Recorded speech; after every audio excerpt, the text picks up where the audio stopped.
Okay, we're going. Okay. Hey, everybody. Hello. We are here to talk a little bit about Chapter 5 in Righteous Dopefiend. We wanted to have a chance to have another conversation since we don't get to necessarily have one with you in person. So, Chapter 5 is titled Making Money. And you can see that they talk a lot about all the different ways that the Edgewater homeless are engaging in work, either for pay or for some kind of exchange. And they're also talking about all these different structural forces that operate at an individual level. And so that's kind of the key theme throughout the entire chapter, is thinking about what are those things external to people's individual decisions that actually really limit their life choices or limit the opportunities they might have. So we wanted to highlight a couple of those on a number of different levels and kind of help you think about all the key issues in the chapter. So the first thing that maybe is the most important to highlight as a structural force here is the notion of neoliberalism. So do you guys mind just throwing out a couple of quick things about what is neoliberalism? What are we really talking about? Well, yeah, neoliberalism is basically the most extreme form of free market capitalism, saying that you could privatize anything and make a profit from it, as opposed to having any kind of social services, which is really exacerbated through globalization as mostly skilled labor jobs are moved overseas to cheaper labor forces. Yeah. You want to add anything? Yeah, I mean, well, then it just makes it so that they're more concerned with basically profits, and it's market directed as opposed to directed on the people that are having these jobs. So it definitely usually impacts people in a negative way, and I think this book does a good job of illustrating that. Yeah. And again, anytime you see the word neoliberalism, you want to be thinking, okay, this is something where we're talking about free market really dominating, the lack of regulations being a really common aspect, and also a privatization of a lot of different goods or services or items. And you can kind of see those dynamics playing out here as you start to see in the beginning of the chapter all the different ways that the government really starts to, they stop subsidizing a lot of the things that previously supported low-income folks in the city. So that's an example of a neoliberal type political decision where you say we're going to pull back from these social supports and services because we want to let the market dominate that. But what do we see happening when we start to let the market dominate some of these issues? Exploitation, a great deal. I mean, you see it for those of you who do take globalization here at PSU. Ben Cushing has taught that very well before, and talks about privatizing water sources, these basic necessities of life, in which the people who have the least also are able to support themselves in the most fundamental ways in the least way. So they aren't able to get water, and then in this book you can really see how neoliberalism affects these individuals, because it really kicks into high gear in like those the Reagan administration in the late 70s and the early 80s, and then even more so in the 80s while Reagan was in office. More and more was being shipped overseas, and social services were stripped a lot. Yeah. They explicitly call out Nixon and Reagan in this chapter. Yes. I mean, if you think, if you don't know that much about this kind of history, this is really, Nixon and Reagan really do usher in the beginnings of this neoliberal era. And I think that there's some slides earlier in the term where I try and get you to recognize that we still live in a neoliberal era. And even if we have a Democratic president, we still live in a time in which we're embracing these neoliberal policies where we really tend to want to let the market control everything. And what we're seeing as a result of these policies being in effect for going on 30 years now, we're starting to see these things have these really dire impacts on our social systems. And that's really what this whole course is about, is getting you to recognize how some of those larger structures are negatively impacting things like social services and health and education. And so that's really why this book, I think, is so critical, because you get to see it playing out in this one specific case, but you get to know these people on an individual level, these characters, and you can understand exactly what's going on here. And so with globalization, I think the only other thing that maybe we want to highlight is just acknowledging how neoliberalism, that when you have all these policies that embrace a free market and embrace privatization and deregulation, that really drives the forces of globalization. It means that it's much more likely that a business or corporation is going to outsource jobs to wherever it's cheapest. It means that a lot of the things that previously might have been under the purview of a local city or local municipality, those things are starting to get much more complex and large scale, and it's very, very difficult, I think, for systems to respond when things start becoming much larger in scale and in many cases on that kind of global level. Yeah, a good example of that, I just think of the globalization as all those factory fires or like accidents that you hear happening about, and they keep on happening, and everyone's like, who's regulating it? But there is no regulation, especially in third world countries where things are sourced to. Yeah, and that's a good plug for my environmental sociology class, which I'll be teaching this fall. We do talk a lot about all of these these issues of privatization and globalization and the way that they impact a number of different issues. And so, the environment and some of the actual factors and settings around the world. You were talking about Bangladesh and the factory fires. I mean, those are all things that we really are starting to see moving globally. And as you can see here, we're not immune to the impacts of globalization in the United States.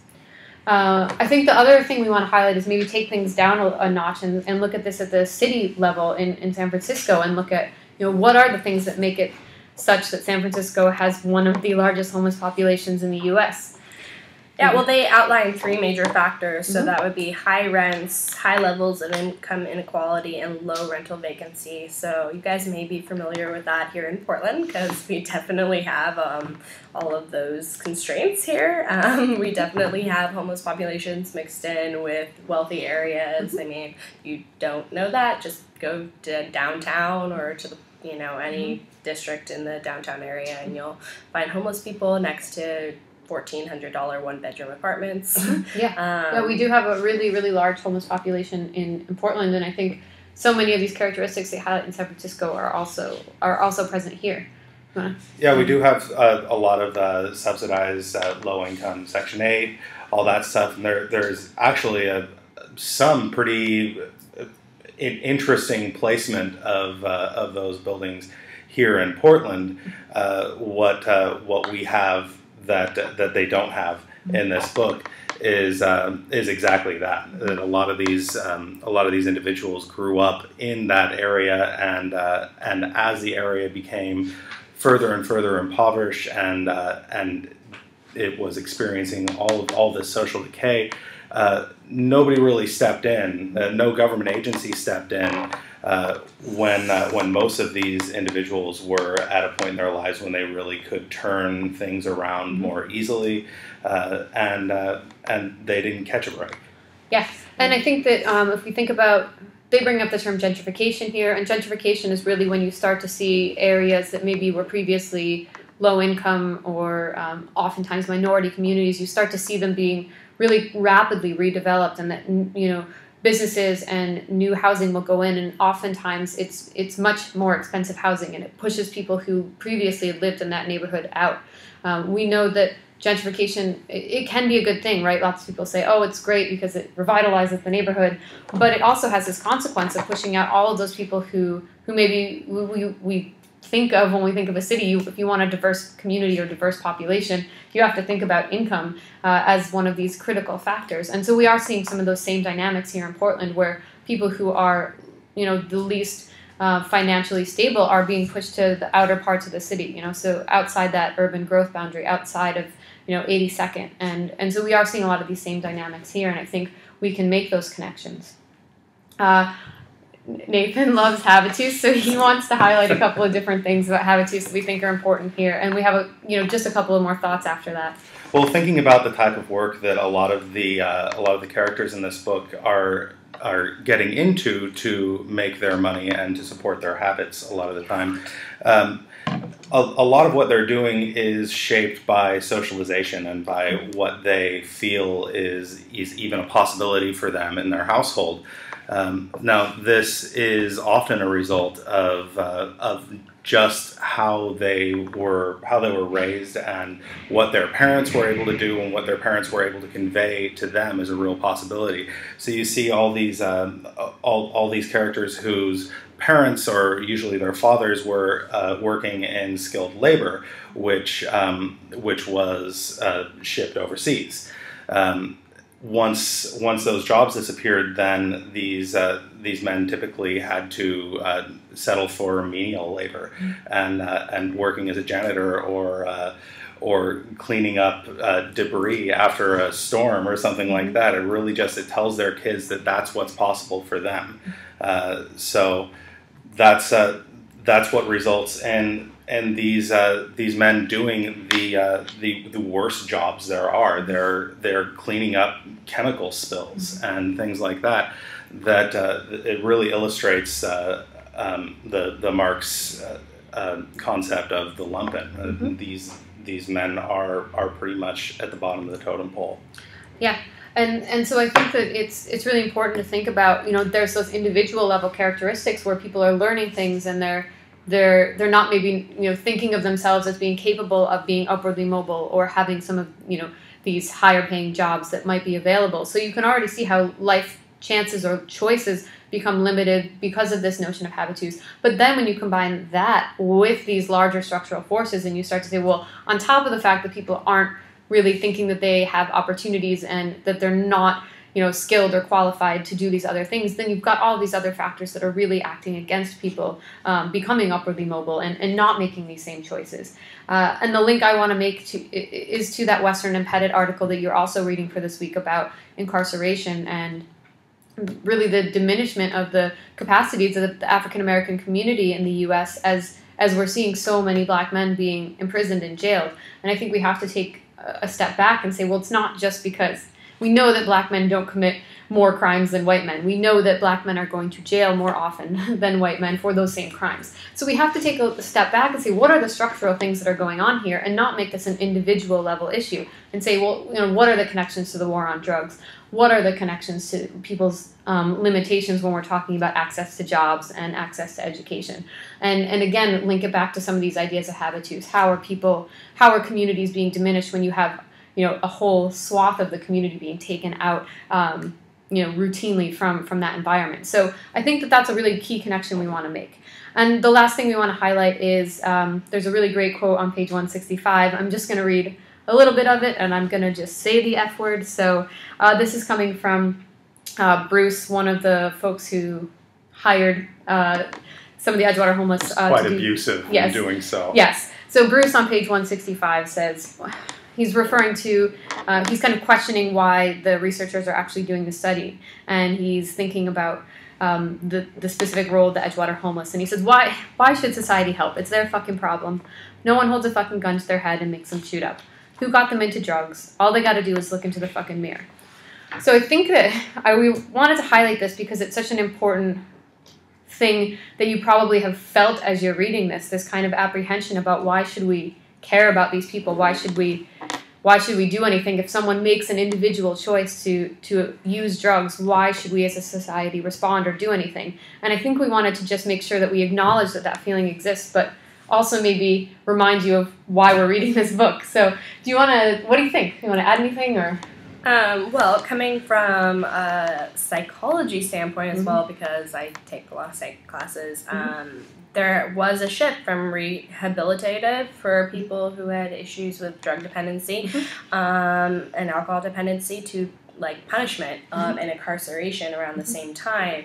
And I think it's just a lot of that individual responsibility piece that comes along with kind of the conservative ideology. And I think that if you've known anyone who's had a drug addiction, it's an addiction. It's you can look at it from the medical model, and you can see that our system really isn't being benefited by locking people up. They're not getting the treatment that they need, and they're not able to stop using and stop abusing substances under that paradigm. I think it's important to note that throughout the book, it'll become more and more apparent that a lot of the characters themselves increasingly hold that same view, that this blame the victim ideology, that it's their own fault, that every bad situation they ever got into is their own fault, and it is part of habitus that they're unable to see those larger structural forces that have pushed them into bad situations. Yeah, and so I think that while it's reasonable to assign some blame for the fact that people have made some of these decisions to choose to use drugs, whereas other people maybe did not, I think we also have to look at the fact that, that is one decision that people unfortunately make, and that lots of people make that same decision. I think we have to take a step back in this class and then say, okay, but what are all the things that prevent people from getting out of that situation? And from once they realize that they've made a bad decision, how do we as a society respond and say, we're going to do everything we can to make sure that this doesn't continue to happen to you? I think we can all recognize that, the critique here is that we're not necessarily doing those things. We're putting in place systems of punishment, we're individualizing the blame, and we're not really creating a way for people to get out of that situation. And as you'll see, it's really frustrating throughout the rest of the book, I think, the efforts that people do actually make, that the Edgewater homeless make routinely to try and get themselves out of these situations and to find help, and how much difficulty they really do face once they inevitably are, looking to get themselves out of this. So, yes, that's all we really have to say, because we've already taken up 16 minutes of your day. But please keep reading, think critically, and we know that there's some challenging parts to reading this, and that there's a lot of, impetus to want to blame people for making these choices, but we also want to encourage you to look at the bigger picture, look at those structural issues, and continue to do so throughout the rest of your reading of this book. Thanks everybody! Thank you.